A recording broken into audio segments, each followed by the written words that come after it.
전세임대와 매입임대에 대해서 싹 다 임대료 시세의 30% 수준으로 살고자 하는 집을 직접 고르면 찐이야. 하나, 둘, 셋. 저소득층의 주거 안정을 위한 주거복지 제도인 기존주택 매입임대와 전세임대, 그 두 번째 시간. 앞서 예고했듯 실제 공고문에서 체크하고 넘어가야 될 사항들에 대해 파헤쳐 보겠습니다.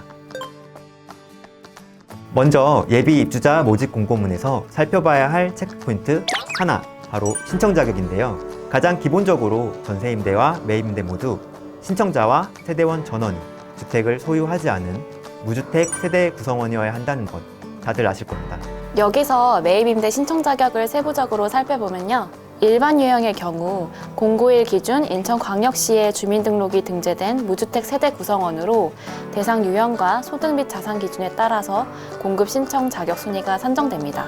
매입임대의 경우 청년과 신혼부부는 별도의 공급 세대를 마련하는데요. 청년 유형은 인천시 소재 대학교를 재학 중이거나 입학, 편입, 복학 예정인 대학생 또는 취업준비생, 만 19세 이상 만 39세 이하인 미혼 청년이면 신청 자격이 주어집니다.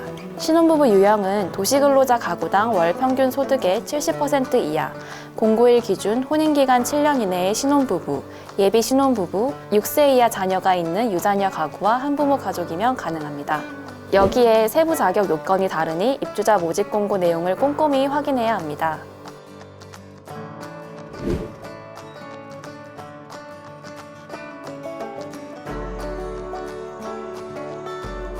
이제부턴 전세임대 신청 자격에 대한 세부적인 사항입니다.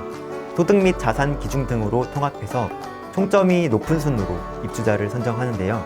1순위 대상은 생계, 의료급여 수급자, 한부모 가족, 주거지원 시급가구, 저소득 고령자, 도시근로자 가구당 월평균 소득 70% 이하인 장애인 세대 등이 해당되고, 2순위는 가구당 월평균 소득의 50% 이하인 세대와 100% 이하 장애인 세대로 구분됩니다. 또한 우선 입주자로 공급 물량 2%의 범위에서 도시근로자 가구당 월평균 소득의 70% 이하인 국가유공자와 그 가족이 선정됩니다. 다음으로 공고문에서 살펴봐야 할 체크포인트 2, 소득 및 자산 기준 부분일 텐데요. 이곳을 확인하기에 앞서 지금까지의 설명 중에서 많이 언급되었던 도시근로자 월 평균 소득이 뭔지 먼저 짚어볼까요? 도시근로자 월평균 소득, 임대주택 입주 자격 기준이 되기 때문에 매우 중요하죠. 쉽게 말하면 전년도 가구당 연간 소득을 합산해서 산출한 금액을 말하는데요. 통계청에서 매년 2월 새로운 통계를 발표하고 있습니다. 매입임대와 전세임대에서 가장 많이 기준으로 삼는 범위가 50, 70, 100% 정도이고요. 여기에 보유하고 있는 부동산, 금융자산 등 총자산과 자동차 금액 기준을 두고 있습니다. 지금까지 공고문을 살펴보니 내가 신청 자격에 딱 들어맞는다. 그럼 이제 뭘 준비해야 될까요? 공급 신청서와 제출 서류를 준비해야겠죠?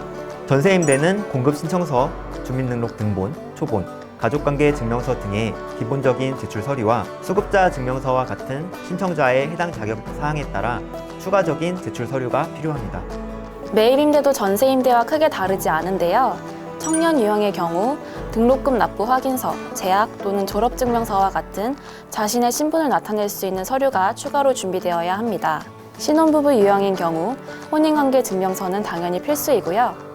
예비 신혼부부는 세대 구성 확인서를, 이거 외에도 청약통장 가입 확인서, 입양관계 증명서 등 해당된 상황에 따라서 추가 서류를 제출하시면 됩니다. 신청 방법은 전세임대와 매입임대 모두 입주자 모집 공고 시 해당 접수 기간 내에 주민등록이 등재되어 있으신 거주지의 주민센터에서 신청하면 되는데요. 그중 청년과 신혼부부 매입임대의 경우 인천도시공사에서 직접 방문 접수, 등기나 전자우편 등으로 신청이 가능합니다.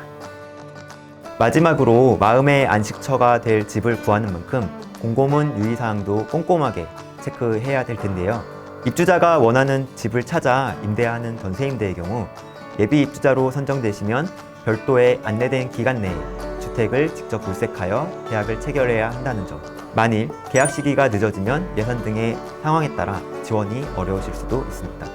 매입임대 예비 입주 대상자의 유효기간은 발표일로부터 1년이며 예비번호 순번에 따라서 순차적으로 전화를 드리니 연락처가 변경이 되었다면 반드시 인천도시공사로 연락주세요. 전세임대의 경우도 예비 입주자로 선정되실 시 우편이나 전화로 연락드리니까요. 주소나 연락처 변경 시 꼭 연락주세요. 이렇게 해서 기존주택 매입임대와 전세임대 공고문까지 속속들이 알아봤는데요.